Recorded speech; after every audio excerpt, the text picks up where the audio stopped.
So part two of chapter 4 is about the term cowboyization, which you probably read about, hopefully read about in your book.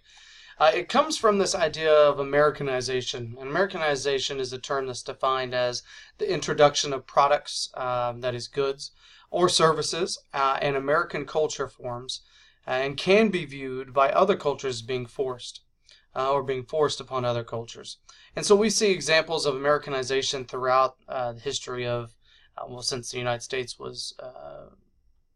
became a prominent nation. But one of the things that the United States does really well currently and continues to do when it comes to expanding globally is through film and music.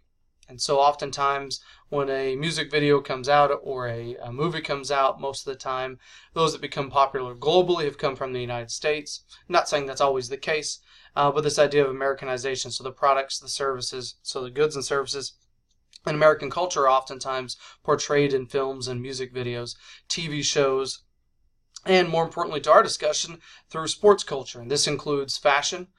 So what Nike has done at Oregon, for example, and the influence that it's had, and the influence Under Armour has had on Maryland and other types of things. So fashion as well as technology. So as a good example on the screen here, you see Beats by Dre. That's one thing that is seen to be globalized. But a lot of it comes back to this idea of Americanization. Another term that kind of comes from this idea of Americanization is what we call McDonaldization. McDonald's, as in the fast food, has over 33,000 restaurants, and then over 118 countries the last time I checked that statistic. And they've been very effective for basically four main reasons, but the main from this comes from the efficiency of their production. McDonaldization essentially is the same idea of Americanization. That is, you are introducing a way of doing things or a culture into another culture. And this expansion, again, goes back to this idea of globalization. So McDonaldization would be defined as the process by which the principle of this fast food giant, McDonald's, are coming to dominate more and more sectors of American society as well as the rest of the world.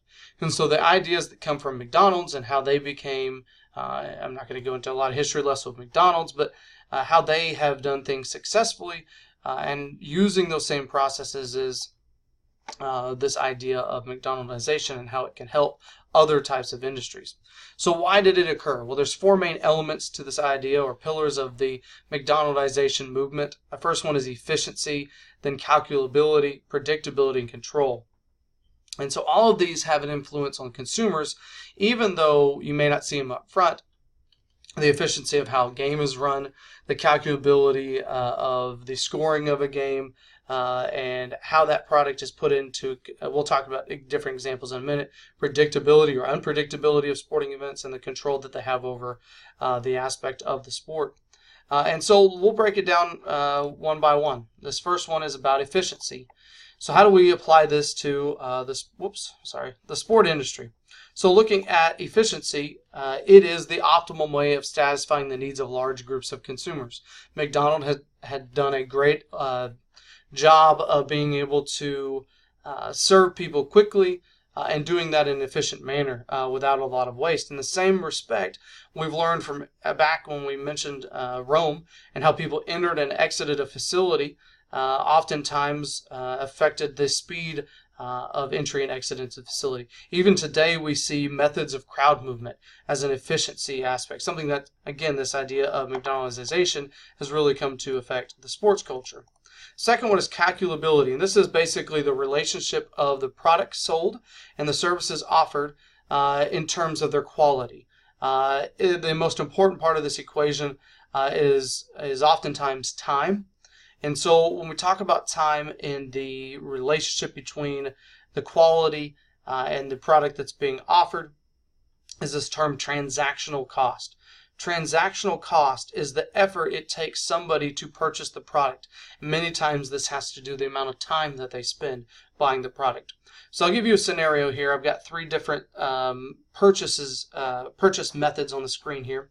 The first one is what we call the primary market. This is where you buy a ticket directly from the producer themselves. So you walk up to the gates of the stadium, you don't have a ticket yet, you go to the box office and say, can I have a seat in general admission or whatever section? That's the primary market. You buy it from the box office. This typically takes no time at all. You walk up, you get a ticket. The second method, which you can see on the screen here, is StubHub. It's called the secondary market or the secondary ticket market. It's known as the secondary market because it's the second time that it is sold. A secondary ticket market essentially is an online market in which people who already own the ticket are reselling that ticket to you, and depending on the characteristics of the game, they either may be doing it to recover any cost that they have and are selling it to you for less than the face value of the ticket, or they may have a ticket to a very high demand game and therefore are selling it to you for a higher price than what they paid for it. So the secondary ticket market typically gives consumers the ability to choose, select different price points and even the same section. And so we'll say in the scenario I'm talking about, the primary market, it may take you no time to walk up to the box office and buy a ticket. The secondary ticket market, so you go to StubHub, it may take you 30 minutes to find a ticket. The third option is what we call scorebig.com. It's a company, I encourage you to go take a look at it. Scorebig.com is an example of a participatory market. In other words, a consumer has a say in the final price that is paid. You may have heard of this idea in Name Your Own Price. And so Priceline.com uses Name Your Own Price, but so does Scorebig.com. So essentially, a consumer tries to buy a ticket. They name their price. As long as that price is above a secret threshold price, then they get the ticket for a discounted rate. However, if the person, ticket purchaser, bids below that secret threshold price that they don't know, they have to wait 24 hours before they can bid again. And so 3 scenarios, all of them taking a different amount of time. Primary market, 0 minutes. StubHub, 30 minutes. And Scorebig, 24 hours. So essentially you can wait till the next 24 hours and be able to try to purchase again. And all of these scenarios come back to this idea of calculability, the relationship between the product sold and the services offered in terms of their quality. And quality is oftentimes determined in this equation by time. Again, transactional cost, the amount of time that or effort that it takes to buy the good or service. And so let's say, for example, in the primary market, it costs you $60 and takes you no time at all. You walk up, you pay full price, $60. You go into StubHub in the secondary ticket market. That same ticket to the same game is offered for $55, but it'll take you 30 minutes to be able to find that ticket or go through that process. Is that 30 minutes worth $5 to you? Okay, 60 versus 55. Or you can go onto scorebig.com, and it may take you a day or two, but you can get that same ticket for $45. It may take you a lot more time and effort. And so the whole point is this idea of time and transactional cost oftentimes determines whether a consumer is willing to pay more. And again, the answer to all of these questions of which one you would choose to buy a ticket is determined based on your perception of price and your sensitivity to transactional cost. The third element of McDonaldization of the 4 is predictability. And essentially the expected outcome one obtains by choosing to purchase a good or service is that predictability. And so our expected outcomes oftentimes are based on our preconceived notions of that product. So perceived value is a good example of this. A consumer's overall evaluation or assessment of utility, like we talked about at the beginning of the semester, they're essentially the value of that product is based on the perceptions and whether or not those perceptions are met or exceeded. And so we know that perceived quality leads to perceived value, which then in turn leads to a purchase intention. And so all this to be said, if a consumer expects to have a good experience at a sporting event, if a consumer expects to be able to buy their ticket easily, and those expectations are not met, then the perceived value goes down and therefore their purchase intention or repurchase intention is also hurt at the same time. We see that McDonald's had that same type of mentality. If they can, as consumer comes in after, and this is our next one, essentially our control, where consumer has a consistent experience.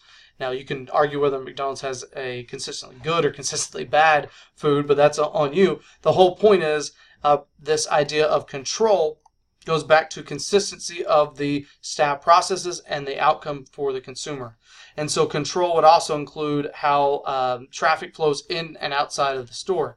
So looking at McDonald's example, how the drive-through works, how a consumer would order and get out, I was in Europe this past Christmas in Switzerland, and went into a McDonald's because everything else was closed, and I was able to order everything on a touchscreen board, and I never actually had to talk to a person. My food actually came out, and that was efficient, fast process. There's no human element. But how that process works is this idea of control. And so the biggest tie that we see here to sporting events is the effect the entire event has on consumers' perceptions. The experience of the game is not just sitting in your seat and enjoying the game. It starts before you even leave home, buying the ticket. So we leave home, the traffic on the way to the game, or the public transit if you're taking that. How crowded is the train? How crowded are the roads? Is the parking lot easy to get in and out of? And we haven't even gotten to the stadium yet. Are the ticket takers nice? Were the ushers able to help me find my seat? Were there any ushers available? When I went and bought something from a concession stand, was the staff nice? Was the food good? And on the traffic, entry and exit into the facility, both people and cars, was that efficient and effective? And so all of these things have to come into play. The experience is a big part of control and how we ensure high flows of traffic in and outside of the facility. The problem, though, is that many of the people that interact with our fans have limited ties to the organization. I gave an example of a picture here. The people who are working this ticket taking is the reason I choose this, and I don't know if this is actually the case, but could be the fact that they're outsourcing ticket takers. Would somebody who doesn't work for the organization have as much commitment to the organization's goals of providing a quality experience than the one that maybe have close ties to it? And so the solution is to build a community amongst your seasonal and temporary workers and potentially your outsourced workers when you're working in facilities, because they're the ones that interact with your consumers on an everyday basis. You may never actually see them as a management. And so the last thing I wanted to mention is this whole idea of cowboysization. We take this idea of McDonaldization and put it to other cultures as well as other businesses within our own United States culture. Cowboysization is similar. When we look at it from a sport perspective, it is the process by which the principles of the dominant professional sports American sports brand, that is the Dallas Cowboys, are beginning to dominate more and more sectors of American society as well as the rest of the world. And so what is this and why is it important to us? Essentially, sports impact the globe like any other. And having a globalized sport brand oftentimes sets the stage. If you look at the most valuable teams in the world, Cowboys are up there. Obviously, soccer are the most valuable ones there. But they all have an influence on the rest of the world. American brands have a dominant influence on globalization. And so as a sports perspective, we have to understand that going forward.